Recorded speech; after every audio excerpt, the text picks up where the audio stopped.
Hello, everyone, and thank you for attending today's webinar, New Tools for EBSD Data Collection and Analysis. Before we begin, I'd like to review a few housekeeping items. To submit questions, please enter your question in the questions pane on the right, and you hit enter to enter it. We'll try to answer any questions that come throughout the webinar. If we can't get to your question, we'll answer you later via email. If you're having issues with technical connectivity and the webinar's not showing up correctly on your screen, first try restarting your screen.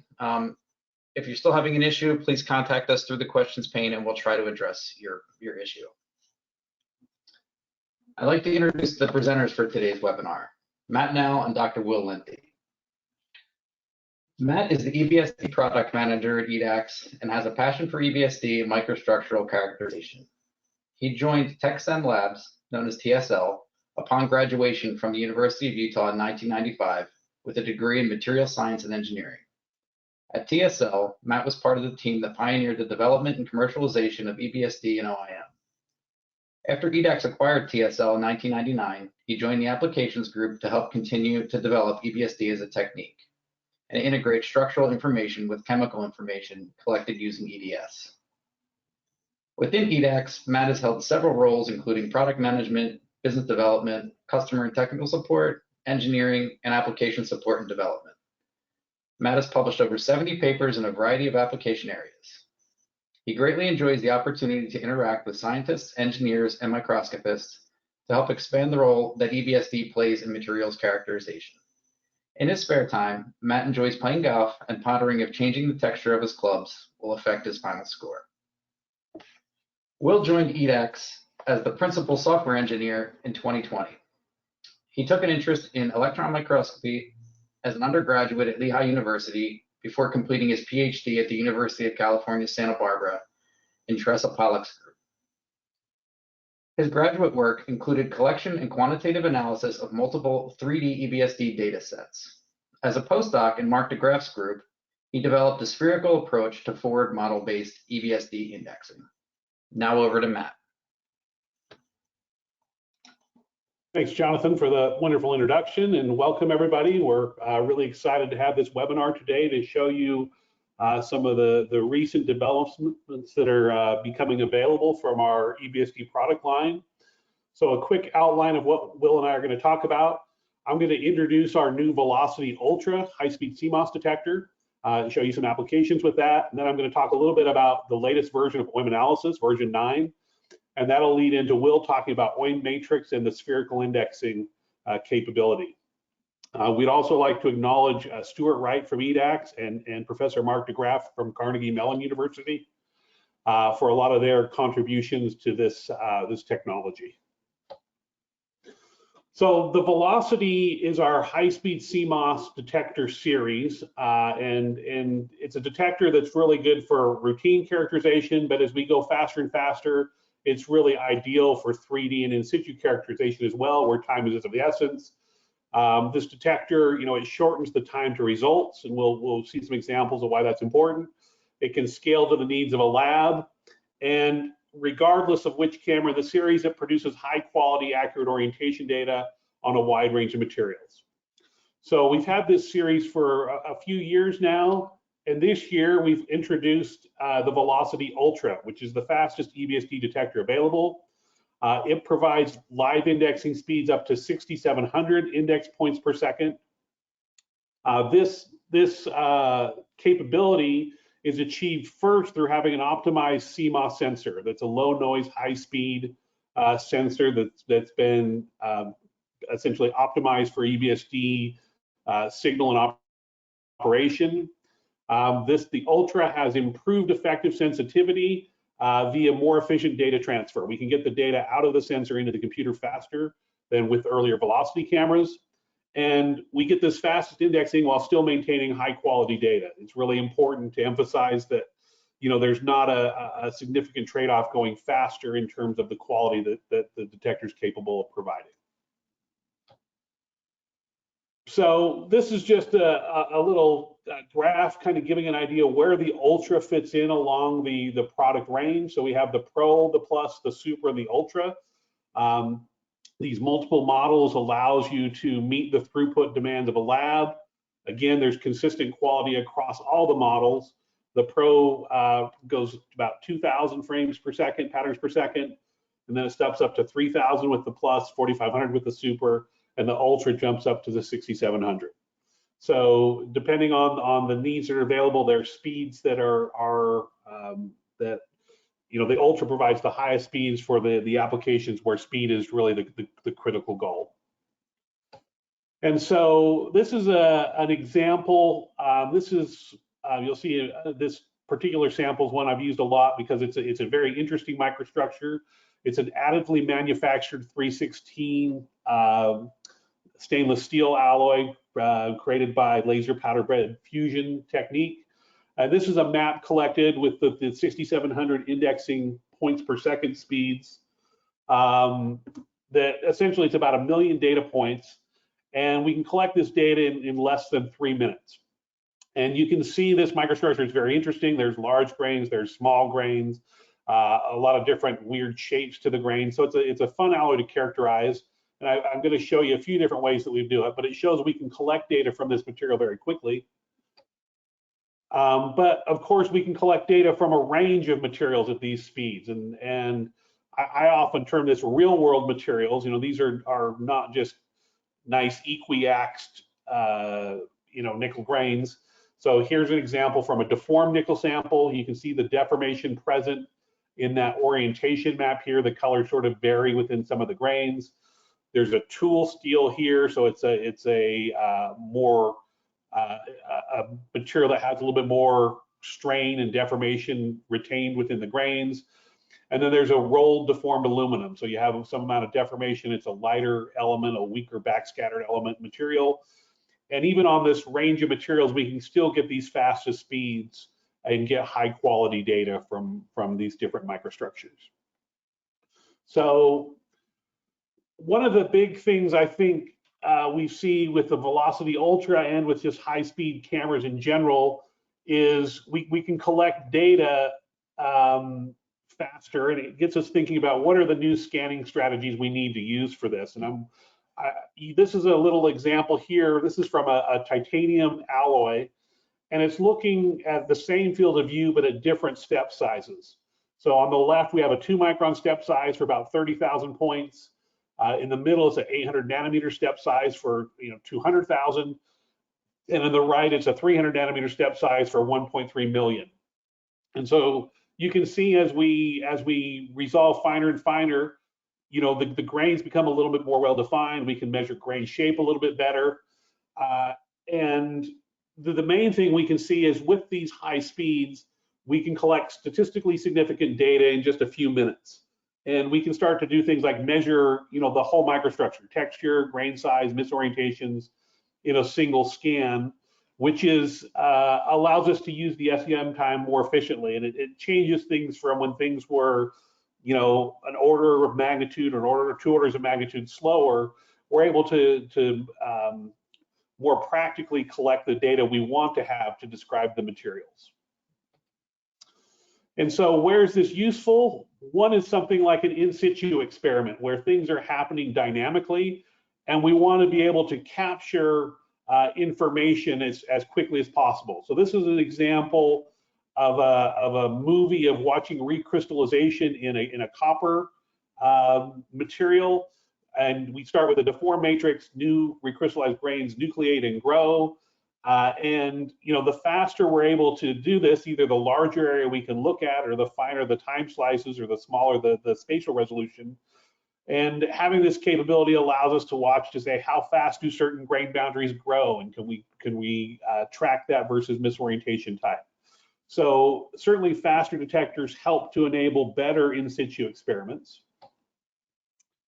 We're also able to look at larger areas. So we call this montage mapping. This is that same sample looking at the entire 3D build plane here.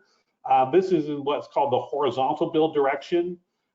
This is looking at basically 13 millimeters by 7 millimeters with about a 1 micron step size.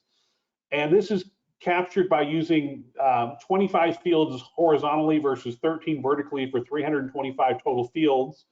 We're moving them together. We stitch this image together, and it's about 60 million data points, and we collect that in roughly 2.5 hours to give us, the entire microstructure across the build piece.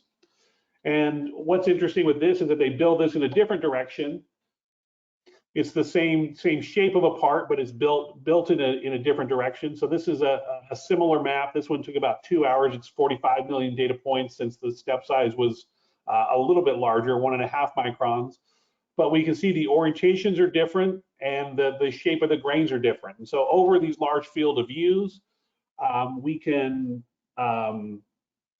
calculate the grains. We can group together the orientations as grains and look at the grain maps here. So this is the grain map for the horizontal build. This is the grain map for the vertical build, and you can see that the grain shapes start to be a lot different in the different build directions. And this is a two-dimensional example, but with these additively manufactured materials, this is an active area of research. This is an example from Dave Roenhorst at the Naval Research Lab, where they've looked at these type of materials in 3 dimensions and looked at the grain shapes in 3 dimensions. And you can see from these images that the grain shapes are quite interesting. They're not nice equiax grains. And so, being able to collect lots of data for both 2D and 3D analysis is important. So this is just an image from one of their 3D data sets from this paper, where this is collected from automated serial sectioning, where they did 308 sections and then used a robot polishing system between each section. And of course, if you use the Velocity series and the Velocity Ultra in particular, you're able to collect that data faster for each slice. If you're able to go, 15, 20% faster than other cameras, you save significant time when you're looking at that many sections. And so 3D is another application where a high-speed Velocity Ultra will be particularly interesting.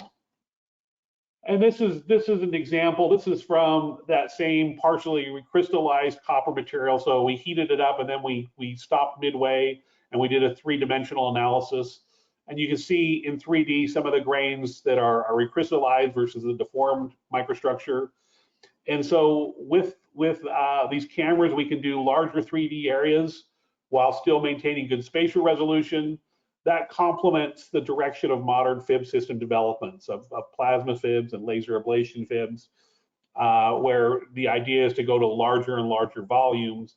Being able to collect data helps to facilitate that type of analysis. Another example where I think using large data sets is interesting is measuring retained austenite.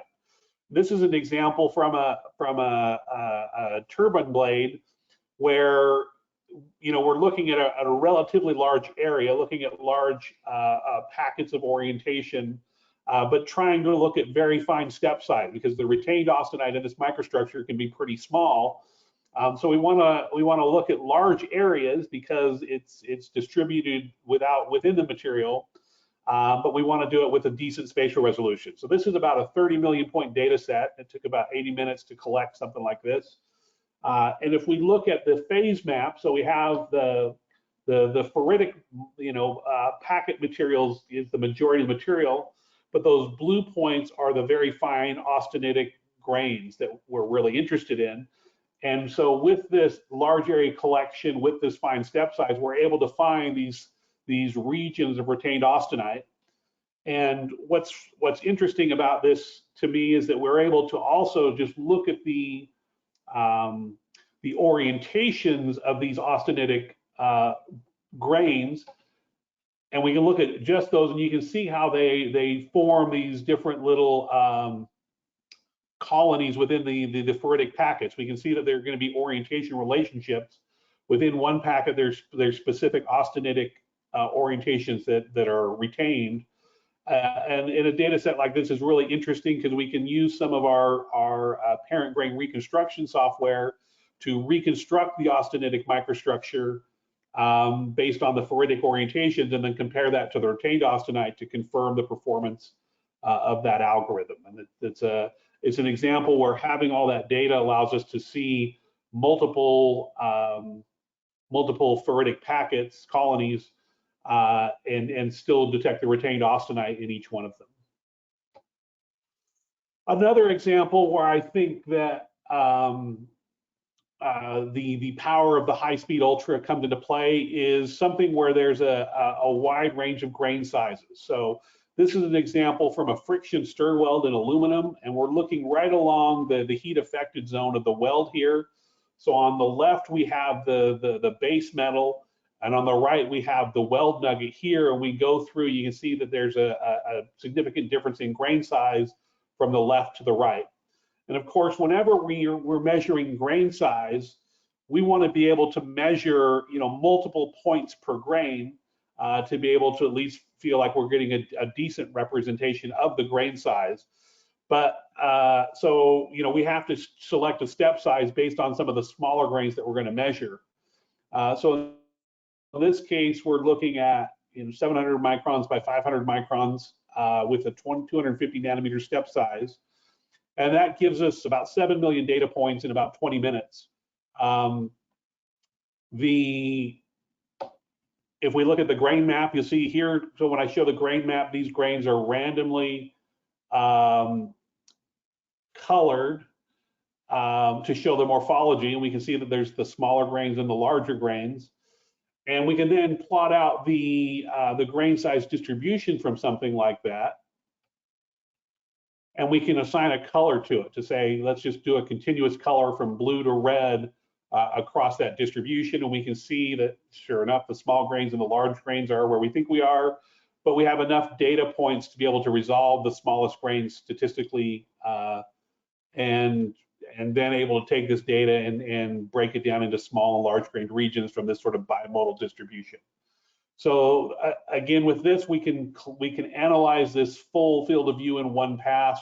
We could crop and partition out things that we want, but we're able to more fully understand, or at least fully visualize the microstructural transition across this weld zone. The other thing that this complements is, of course, having a high-speed camera. We still may want to do integrated EDS, EBSD. And so we offer our Pegasus package with our Octane series EDS detectors. By combining these EDS and EBSD together, we get accurate quantitative analysis of complex materials. Again, we're expanding our capability to the widest range of materials possible. And the speed of both the Velocity Detector and the Octane EDS detector allows us to get results in minutes rather than hours or days. They're both very high-speed, high-efficiency detectors.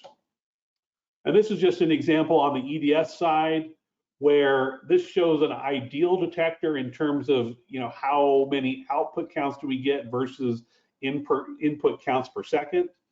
And this is other detectors. We see diminishing returns as we go to higher and higher input count rates. But with the Octane Elite detector, we can get better output even at high input signals, and we're about 5 times better than other detectors. This is important because as we're going high speed, we want to make sure we have enough counts in the detector, so we have enough counts per pixel at the high acquisition speed. So we want to be able to get lots of counts in to get lots of counts out efficiently. And so this is just a graph going to show the number of input counts per second for our different detectors by detector size. So we have our limit of what other detectors can do. They become less efficient at 200,000 input counts per second. That's sort of what they're able to process. With the EDAX detectors, though, we have our Elite and Elect Plus and our Elite Elect Super, the 30 millimeter squared and 70 millimeter squared, that allow us to get more counts in and then get more counts out. And so we're 3.5 times more output data compared to other detectors. So the combined system offers better performance. And I wanted to show a little example of how we can use that. This is an example that's a martensite in a duplex steel. So we have our image quality map on the left showing the microstructure. On the right, we have our orientation map. We can measure the orientations easily enough. But if we try to differentiate the phases, it's very difficult to differentiate the ferrite and martensite. The ferrite's body-centered cubic, martensite's body-centered tetragonal. It's a slightly distorted ferritic lattice. We can differentiate the austenite from both of these phases, but there's noise between the ferrite and martensite. But we can use the EDS information present to differentiate in this alloy the ferrite from the martensite. So we can see when we do that, we get nice phase differentiation here. Once we have that phase differentiation, then we can also make sure we identify the orientations of the particular phases. So we get quantitative analysis of each phase correctly by combining the EDS and EBSD data. That all ties into what I mentioned at the beginning of, with these cameras and the Velocity Ultra in particular, we get unparalleled EBSD data quality. And so we have a number of tools available in our system that allows us to achieve the best possible results, and we have a wide range of indexing tools to do that. So we have our default triplet indexing, our Hough-based indexing, which I'll show. We have NPAR, which improves the signal to noise through local spatial averaging. We have Chi-scan, which is the integrated EDS EBSD I just showed. We have our confidence index value that says how reliable is each measurement we make. And then we have our dynamic pattern simulation tools and our faster spherical indexing. And we'll talk to those in just a couple of minutes. So again, the base of our indexing is all based on our triplet indexing, our confidence index. This is just an example on the left of why we do this. It shows near a grain boundary. That we have a red grain on top here, we have a blue grain on the bottom. When we're near a grain boundary, we can see these patterns can start to overlap. And what we want to do is be able to deconvolute that solution. So we see on the right here the image quality map at the top. We can see the grain boundary as a region of lower image quality. But we see in the orientation map that it's pretty much a step function across that boundary, even in the areas of lower quality. And we see the confidence index map shows that within the top and bottom grains, we have a high confidence. Near the grain boundary, the confidence will go down, and that goes down because the patterns are overlapping. We don't get as nice of a solution, but we still get the correct solution. And so by having this confidence index, we're able to provide a quantitative metric of indexing performance to decide what data is good and what isn't. It gives the user control. It's not a black box. And so with that, I'll start talking just a little bit about OIM analysis. Collecting the data is the first part of understanding EBSD, but we need to do something with that data. And so this is just a little schematic showing, the main things of OIM analysis so we can visualize. We have a number of different things we can do in terms of mappings and visualization. We can analyze things like orientation, misorientation, texture. I'll jump to the right. We can understand through partitioning and reporting. And then we can still, in OIM analysis now, we have our re-indexing toolbox. This is where we can take the data that's collected on the microscope and process it further. We can find additional phases, we can index better, and that will include things like the pattern simulation and spherical indexing. So what we've introduced is our next version of OIM analysis. We call it OIM analysis version 9. This is the version that will be available with Velocity Ultra. We're working to get that. It's in the testing and release phase right now internally. And why this version's exciting is, we know with the Ultra, we can collect larger and larger data sets more easily. So we've really focused on across the board speed improvements through optimized orientation math, multi-threading of some of the calculations, and improved data input-output routines. So what we see, these are up to 30 times improvement in file opening, 20 times improvement in drawing the maps, 6 times improvement in grain calculations, and it's really ideal for these larger data sets. In addition to that, we've improved our OIM Matrix module, and OIM Matrix is our pattern indexing based on the forward modeling approach that Will's going to describe. and includes the faster spherical indexing. So before I turn it over to Will, I just want to show, here's a little movie. This is with the current version of software 8.6. I'm going to open about a 4.5 million point data set. And you'll see here it starts to work, and it's going to take a little bit of time to get this all into memory. And what I want to just show you and try to entertain you for the seconds it's going to take as it loads it is, for this data set, it was, traditionally a large data set. It takes a minute to get it loaded. It's going to take a minute to create a map. So I go up here to the Quick Gem toolbar, press this to create a map, and it takes a minute to draw this map. So when we watch it, we're done. We can do everything with our current version. It just takes a minute. Whereas now, if I go to OIM 9 and I do this same data set, this optimization, you can really see the difference in terms of time to that first map. It's much, much quicker. And just to show this a little more, this is I got one more. I'm going to do the 9 million point data set. So this is twice as many data points, but it's still very, very quick. So the good news is once you start using it, you will not want to go back, because it's a very you feel the difference very nicely.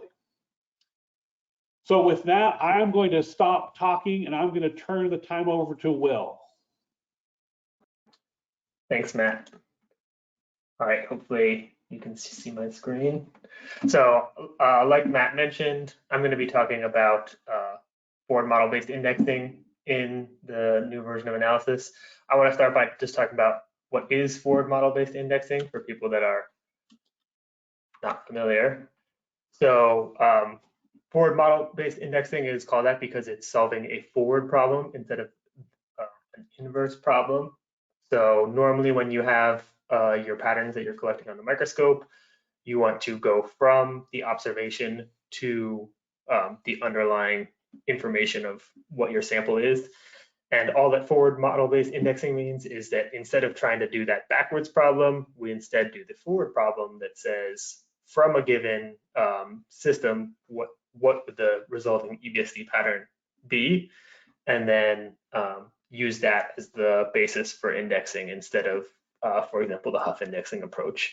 And the reason that this is important is because inverse problems are often mathematically ill-posed, which means that they have a lot of pitfalls. And so by doing a forward problem, we avoid that issue.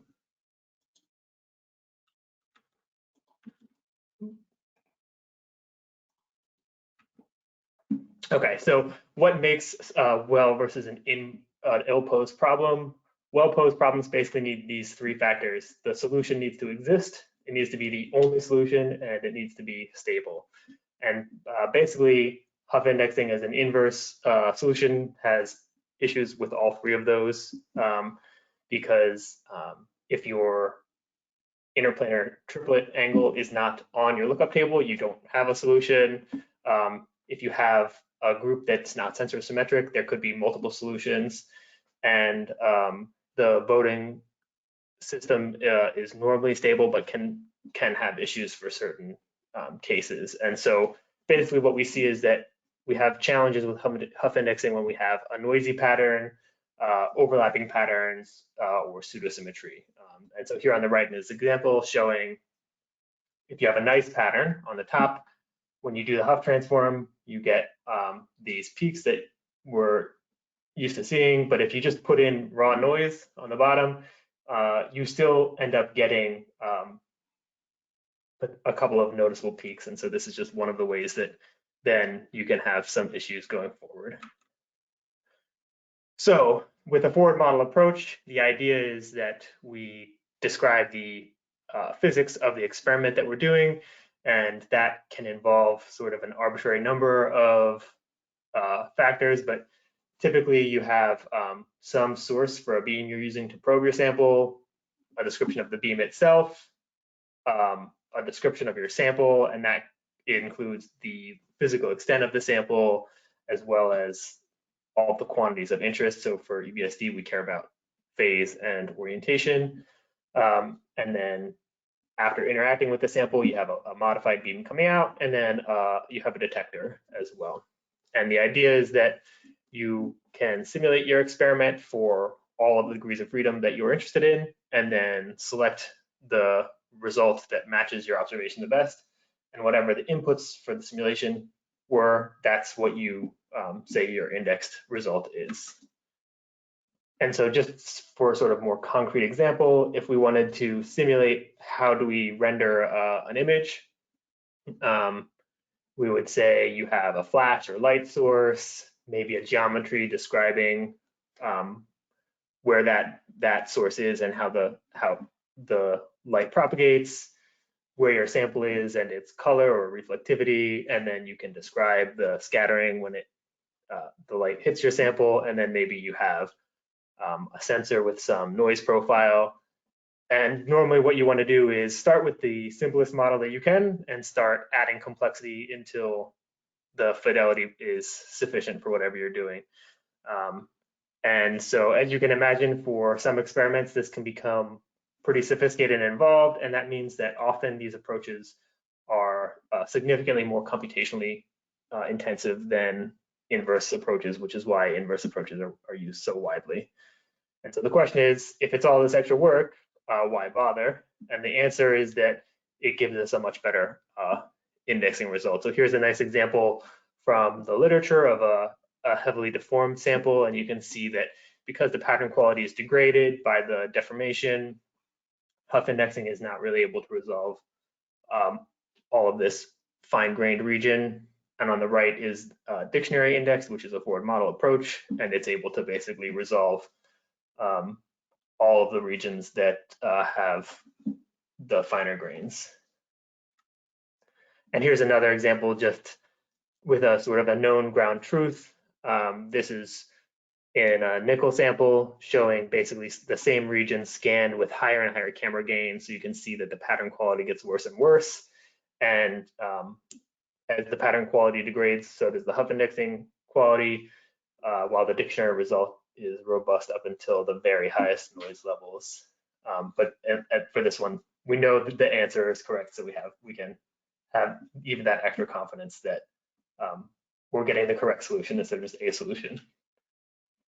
So we know that there's a benefit to doing the forward modeling, and the question is, how do we do that for EBSD? And so we are using the approach of Mark de Graaf, and basically he splits the forward modeling from a sample to an EBSD pattern into 3 parts to make it computationally tractable. First, simulation of the backscatter yield. That's this first Monte Carlo column. Then a dynamical diffraction simulation, which is the most expensive part. And then finally, simulating an individual pattern. So I'll step through each one of those just so you can understand how we go from a sample and a description of the experiment to a simulated pattern. So the Monte Carlo simulation is a standard backscatter Monte Carlo. There's a huge number of free implementations of this available if you ever want to play around with it. The main difference is that instead of just keeping the energy distribution, which is what's normally of interest in these, we have to keep instead of this 1D histogram, a 4D histogram to know for every depth in the sample and every exit direction how many electrons came out of it. So I'm showing on the bottom left here, if you integrate over the full depth and look at that 2D histogram, this shows you the exit direction for different energy bins. And because this was done with a 70-degree tilt, you can see that you get this more electrons coming out in that sort of reflection geometry. And so what we do for our model here is you assume a monochromatic source, a perfect zero width pencil beam coming in, and then an infinitely thick sample, and then you count all of the electrons that come out from that sample with stochastic scattering and say what was the deepest that they made it into the sample, and what's the direction that they left the sample, and then you just count them all perfectly. And then once we have the Monte Carlo, we use that in a dynamical simulation. So there is a simulation done separately for every energy bin. So that's what's shown down here on the left is the hemisphere in a stereographic projection of that result for different voltages. You can see as you go to lower voltages, the bands are getting wider. This uses a block wave approach, and you basically start from the depth that you got from the Monte Carlo simulation and do the block wave approach to get the diffracted intensity, and you do it for every crystal direction in a grid of directions. And then finally, to simulate the patterns, you basically just loop over all of the different simulations that you've already done and say for each pixel on the detector, what direction needs to be what exit direction from the sample hits that pixel, and then work your way back and add up for every energy bin, what is the diffracted intensity for that bin and that orientation. And so here is sort of the view for a single energy bin, and then you would add these up for the energy bins. And you essentially are using the geometry of your detector and the rotation of the crystal to position your detector on the full sphere of diffracted intensity and then crop down the detector shape. So now that we can simulate a pattern, how do we use that to actually index? And the first approach was dictionary indexing, which is a brute force solution. And basically the idea is that we, like I said in the beginning, you just simulate every possible orientation, and that gives you a so-called dictionary of orientations. So we do the forward problem for every possible orientation and then compare against all those patterns and say which one is the best match. Whatever orientation produced that match is our orientation. And so the challenge here is that to get a sufficiently high resolution, you need impractically large dictionaries. So what happens instead is we have to use a coarser dictionary and then refine the remaining, refine the orientation between those grid points. And just to show you what sort of dictionary sizes you can reach this is showing with increasing symmetry. So for a cubic material, you can already reach intractable sizes below maybe 1/2 degree. And for lower symmetry materials, it's going to be significantly worse. And so then once you have compared against every orientation in your library or dictionary, you have evaluated the forward model on these discrete grid points. So here you can see this darkest green is our true orientation, but because our grid only covers discrete points, we need to do this sub grid point refinement to really nail down the orientation. Otherwise, we wouldn't have enough resolution in our resulting scan. So the way that this is done in EMSoft is with this BOBQA algorithm, and the idea is that basically you use the points that you have already evaluated your forward model at, fit a quadratic around them, and it would be in 3 or 6 dimensions instead of 2 for the 3 degrees of orientation freedom and 3 degrees of pattern center freedom. You fit a quadratic, say where would the maximum on that quadratic be, evaluate that point next, and then keep iterating until you reach convergence. And so here you start with the bounding grid points of your dictionary and can get a sub-pixel resolution. And this lets you switch from a 1 degree or a 1/2 degree or a 2 degree, whatever step size you go with, down to a continuous orientation. So on the left here, I'm showing what you were used to seeing for a Hough indexed data set. And then in the middle is if you index with the 2.5 degree spacing of a dictionary, and then don't do any refinement, you can see you get this blocky appearance because you only have discrete orientations that you're allowed to assign.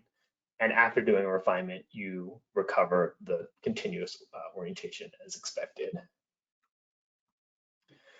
And so dictionary indexing gives you this robustness of forward models that I showed in the beginning. But as you can imagine, it's much more expensive because you need to simulate all of orientation space and then compare against every pattern separately. And you have this trade-off between increasing your dictionary resolution, which means that you have a finer space to search within when you're doing the refinement step. But then you have to spend less time on the refinement, but you have a bigger dictionary, or you can do a smaller dictionary, but then you have to spend more time on the refinement step. So you sort of have this classic trade-off where the time, you can't really get much better on the time no matter what you do. And there's only a certain space that's viable because at some point your dictionary gets too large to be tractable on one side, and on the other side it becomes so sparse that you don't actually find a good initial orientation. But there is some learning curve to say what are the parameters that are available, that are viable, and what's going to work for my problem. This gets you somewhere between 1 and 100 patterns per second, roughly, depending on the setup, but your symmetry, if you're using a CPU or GPU version. And it's currently available in version 8 of Analysis with the Matrix package. And you can run it just on a subset of points if you do a partition to only clean up 4 points if the speed is an issue. But we'd like to be able to get the robustness of the forward model indexing with a faster approach. And so that's what the spherical harmonic indexing is for. And it's basically you do the same type of approach as dictionary indexing, but use an FFT to get a speed improvement. So to explain how it works, I'm going to use this 2D analog.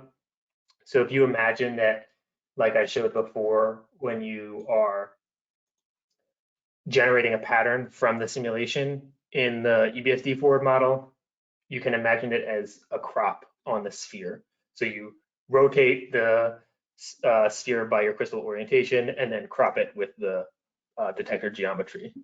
And so we can, to make things easier, just look at the 2D image version of that instead of the spherical image version. So we have a translation, which would be like what our orientation is, and then a crop from the image size that we're looking at.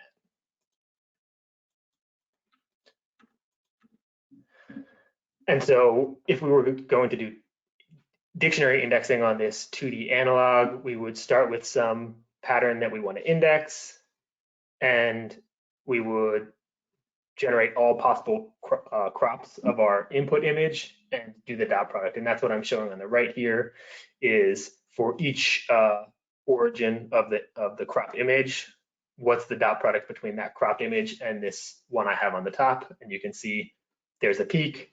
That's the shift that we have. So if I overlay the cropped image on that, on the left showing on the values of the dot products, and on the right where that corresponds to in the image, you can see, yes, this successfully finds our image, which is not surprising.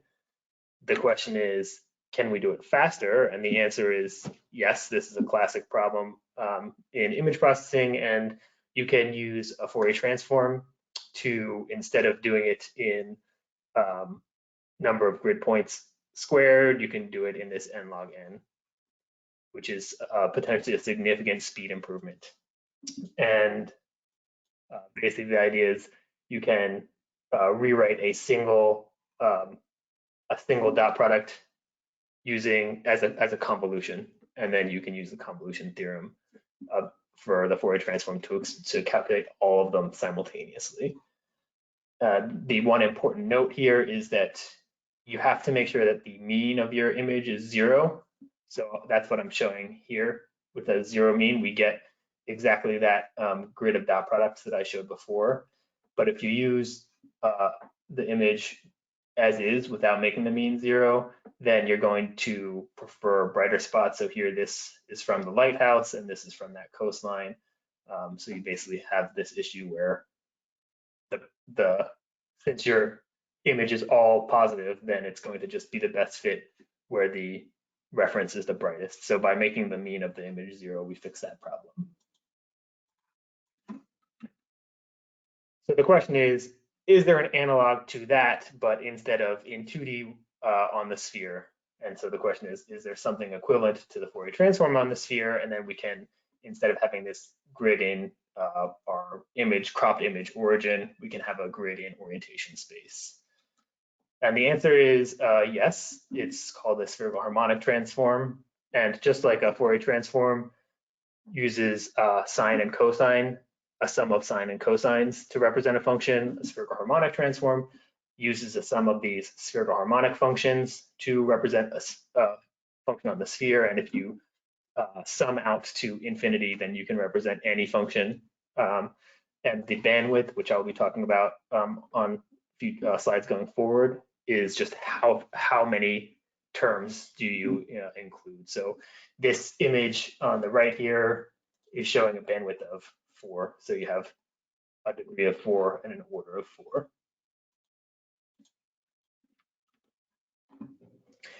And just like there is a forward and reverse transform for Fourier transforms, there's the forward and inverse spherical harmonic transform.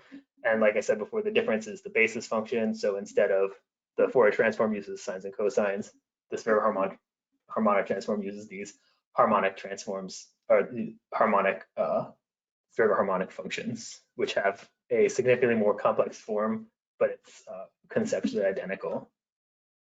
And there is an exact analog to the convolution theorem. It's just the math is significantly more ugly. But the important point is down in the bottom left here, which is that it reduces the complexity from n to the 5 to n cubed log n, which is again a significant speed up.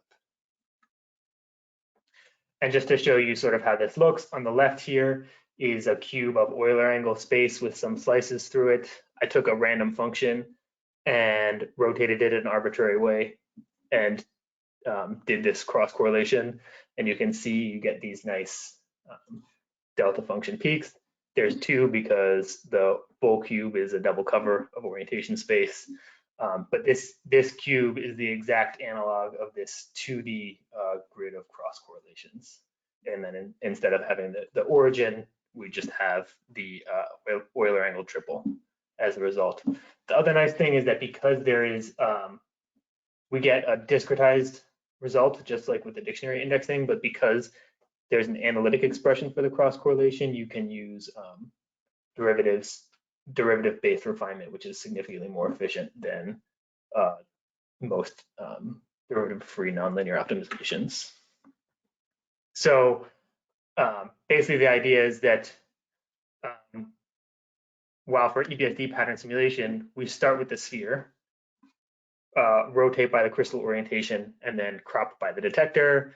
We're basically doing the reverse with the spherical indexing. We back project the detector onto the sphere and then compute the cross correlation between that back projected pattern and the full simulated sphere.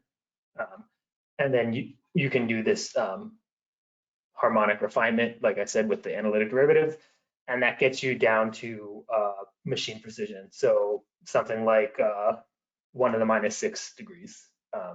That's for a bandwidth limited function, which means in practice you don't actually achieve that because you're truncating in frequency space.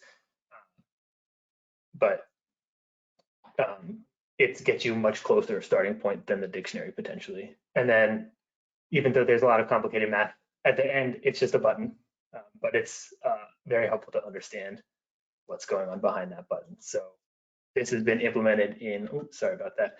This has been implemented in the new version of analysis that's coming out, and it's a GPU implementation, so it's very fast. And just to show that it works, here's that same data set again, and you can see that if you use a low bandwidth, so you're using not very many terms in frequency space to capture the spherical functions, then you get a better result than Hough indexing, but not as good as the dictionary. But as you increase in bandwidth, eventually you get as good of a result as the dictionary indexing. You get confidence index for Hough-based indexing. There is a confidence metric. It's just what was the spherical cross correlation, and it is strongly correlated with image quality. So you can use them in very similar way. And just some vocabulary, because this is still a relatively new technique. There's lots of potential confusion between what people are calling things. So when people say dictionary indexing, they actually mean this two-step process of doing the brute force template matching and then subsequently doing the subgrid refinement.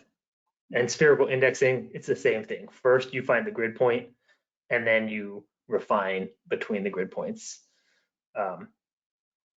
And that first step for each of them is basically mathematically equivalent if you can, to the approximation that you're correctly able to capture your function with the spherical harmonic transform. And the real space refinement part, which is the second item in the dictionary indexing, is useful on its own as a standalone technique. So you can start from a Hough orientation and refine, or you can use it from the result of the spherical indexing and do an additional refinement to get the same level of robustness. The important thing is just that you start your search close enough to the true answer for it to work. So now that we've gone through all of the detail of how it works, we can see what does it look like on more data sets. So here is, I'll just show a couple of comparisons of Hough versus spherical. The nice thing is that while dictionary indexing, you have to generate the dictionary and there's a relatively steep learning curve. For spherical indexing, once you have that simulation, you basically just press go and you get this big improvement in your results. So here is a hot rolled material, so high deformation, and you can see a big improvement, especially near grain boundaries, because more robust to overlap patterns, because it's a forward instead of an inverse problem. Here's the same thing on the left, Hough with image quality is the gray, and on the right with the spherical confidence index. Here's a large area scan. You can, unlike for dictionary indexing, you use one pattern center to generate your whole dictionary. For spherical indexing, you can use an arbitrary pattern center for every pixel. And so that means you can get these really nice flat results over large scans, even though you have a pattern center shift.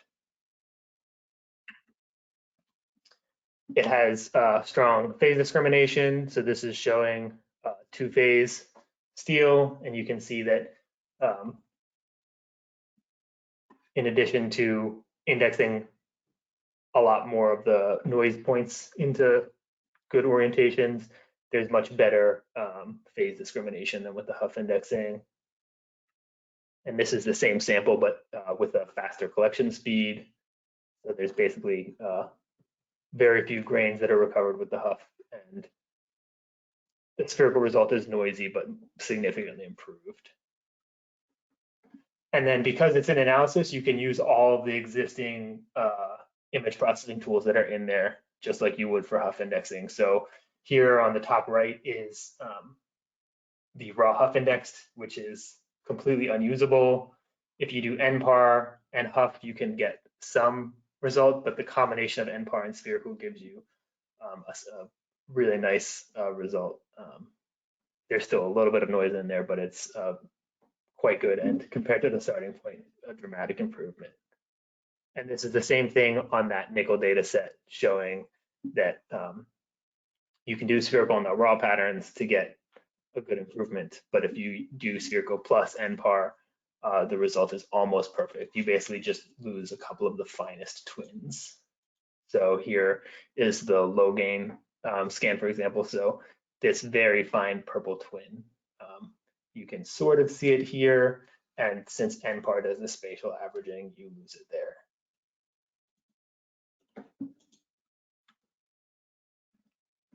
And the other thing I wanted to show is that even if you have good results with Hough indexing, there's better precision with the spherical indexing. So on the left is Hough. In the center is just the first half of the spherical indexing, no refinement, just giving you the that blocky grid, the individual grid point discretized orientations. And on the right is after refinement. And the bottom is showing kernel average misorientation. And you can see that the noise threshold is much lower in the refined spherical result than in the Hough result. So we have less orientation noise, better precision. And then some practical considerations. There is basically one user parameter in spherical indexing. It's this bandwidth, which again is how far out in frequency space do you go to capture the spherical function.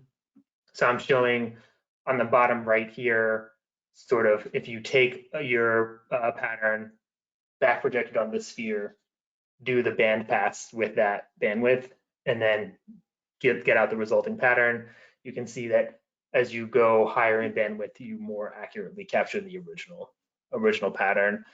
Practically below something in around like the 40 to 50 bandwidth, you don't have enough resolution to index successfully. And then once you get to 250 or 300, you start running into slow pattern speed, and eventually there's not really a significant improvement to the index and result anyway. So in terms of speed, this is all on my laptop with a decent discrete graphics card, the bandwidth, and you can see that as you increase the bandwidth, it's basically exactly equivalent to increasing the dictionary size, and the speed accordingly drops off. But you can get speeds faster than our current Hough implementation at moderate bandwidths. And then if you're looking to sort of be ready to use the software when it comes out soon, you'll need a GPU. It needs to be an NVIDIA card because it's written in CUDA. In terms of picking one, you can basically pick a budget. I'm showing this data from a graphics card benchmark site. You can use a consumer card, any consumer card. The more you spend, the more you'll get, but there is diminishing returns at some point. For reference, the card I showed on the previous slide has a benchmark score of 8,000, and I found that the indexing speed should scale roughly with that benchmark speed. So, for example, this RTX 3070 would be about 3 times faster, or something about 15,000 patterns per second on that first bandwidth that I showed. So probably you're looking at to get something that's usable, it's probably going to be a $200 to $300 card, and these are sort of the ones that have the best price performance ratio. And so with that, I will be happy to take any questions, and from myself or Matt. Yeah. Thanks, Will. Great job. I have some questions in. I'll answer some, and then there's one I'll probably at least pass to you. So the first question that came in is, when will OIM version 9 be available? We're aiming to have that. We're basically transitioning into testing, so we're hoping to be basically available the first of the year in that sort of time frame. There was another question regarding the high-speed camera of what's the beam current required for those 6,000 plus patterns per second. It's about the same right now as we need for the Velocity Super at 4,500. Is right in the 20-ish nanoamps of beam current. That's to get that's a benchmark speed to get the speeds with the 99% indexing success rate. So that's where the higher efficiency of the new camera comes in. We can get faster speeds at the same beam currents. And then there's another question here. With NPAR reindexing, do you expect the grain boundary texture to change significantly? And it says, to explain, NPAR averages neighboring patterns. So I don't expect the grain boundary texture to change significantly because it's going to be averaging essentially one side of a grain or the other. So those two orientations, I think, will still converge at the boundary. Essentially that may change the size slightly. Where that may not be true is something like a fine lamella grain with a large enough step size that if you were only getting a point or so along the width of a narrow grain, then that we've seen examples where that grain is lost with NPAR, and that would change the grain boundary texture. Generally, I don't think it will change it significantly, but it would depend on the density of that. But certainly, I'm just going to chime in that in that case, you really need to be using a finer step size anyway. That's what I was going to say too. So there's one more question here, and Will, I'm going to start answering it, and I'll let you follow up from a refinement point of view. But it's, can you comment on the speed, binning, precision trade-offs for the camera? Can you bin less for the faster cameras and get better precision at similar speeds to the slower cameras? And so, our speeds now, we're getting patterns 120 by 120 pixels-ish at the highest speeds. That resolution ties in well with our default Hough. We can go to less binning to say get 240 by 240-ish pixel patterns, and we get that at a rate of more 1,000, 1,200 speeds. I usually don't see a huge improvement though in precision, and there's two reasons for that. One is the tweaking of the Hough, getting the Hough optimized for the best band detection is a little trickier as the number of pixels go up. We typically bin the pattern down to 100 by 100 pixels for performance, and when we go to higher ones, it's I don't necessarily think we find the lines better.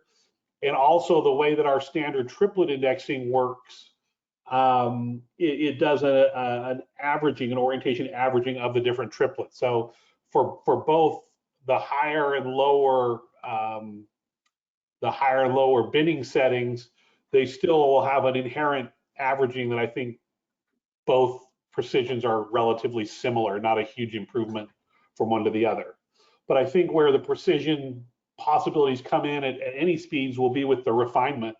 So Will, maybe you could comment on that and how that. Yeah, so I think traditionally EBSD detectors have had a significant number of pixels compared to the number of degrees of freedom. Ultimately, there's 6 degrees of freedom in your pattern that you're indexing, 3 for the pattern center and 3 for the orientation. So if you have an 8 by 8 pixel image, you have 64 pixels for 3 degrees of freedom. Obviously, they're not fully independent. But this is one of the areas where having a forward model and the ability to simulate patterns can help you actually start answering this kind of question quantitatively. So I've done simulated experiments where I say, for example, take a nickel master pattern, simulate what do the patterns look like for decreasing detector size from say 512 squared all the way down to a 4x4 detector in terms of that level of heavy binning, but covering the same solid angle. And I found that you're not going to start losing precision until with a forward model approach, you're not going to start losing angular precision in a meaningful sense until below something like 16 or 32 squared detector. And I'm able to reliably index down to an 8 by 8 pixel detector easily. 4 by 4 pixel is where things start to break down. So really what you need to do is look at the solid angle of your pixel, and that's going to tell you. So yes, theoretically, as you go from a 512 by 512 to a 256 by 256, you are cutting the absolute angular precision that you could theoretically achieve in half, but in practice, the numerical error, it gives you a floor, and you don't start running into that floor until below something like 64 or 32 squared patterns. You can, I found that with the spherical indexing, I can get something like a 10th or a 20th of a pixel angular precision in simulated experiments, which for a 64 by 64 detector is something like 1,000th of a degree. So the difference between binning is practically not going to make a big difference for forward model indexing. Hopefully that's a useful answer. All right, we have another question, Will, that's will be good for you. It's do multiple phases, and in this particular question for like geological type phases, significantly slow down the forward model indexing methods? Yeah, so basically, just like with Hough indexing, time is going to be linear in the number of samples that you index against. So if you have 10 phases, it's going to take 10 times longer. The one caveat for that is that if you have a known pseudosymmetry or orientation relationship between the phases, you could do the initial indexing against a single phase, and then you could go back and do just the real space refinement on the individual phases and then that part would be 10 times slower if you have 10 phases, but that's not the bulk of the time would be on the initial indexing. And so the answer is yes, in theory, the more phases you add, the longer it will take, but there is sometimes ways to mitigate that. And part of that, we can use the EDS to still parse down the phases. Of course, yeah. Or you could, if you could create a partition in analysis, then you could index one partition only against 2 phases and another partition against a different set of phases. So the answer is yes in the worst case scenario. Yeah. And then we're to wrap it up, we got one more question, and it will be a very hand-wavy answer. It's essentially regarding OIM version 9 of the upgrading paths. That will be announced as we get closer to the launching of that product. There'll be some more details that are available. We're not really prepared to say exactly what the paths are from different versions, but that will be information that will be available to us. So with that, we'd like to thank everyone for attending. Thanks, Will, and thanks, Jonathan, for setting this up, and we appreciate your attention.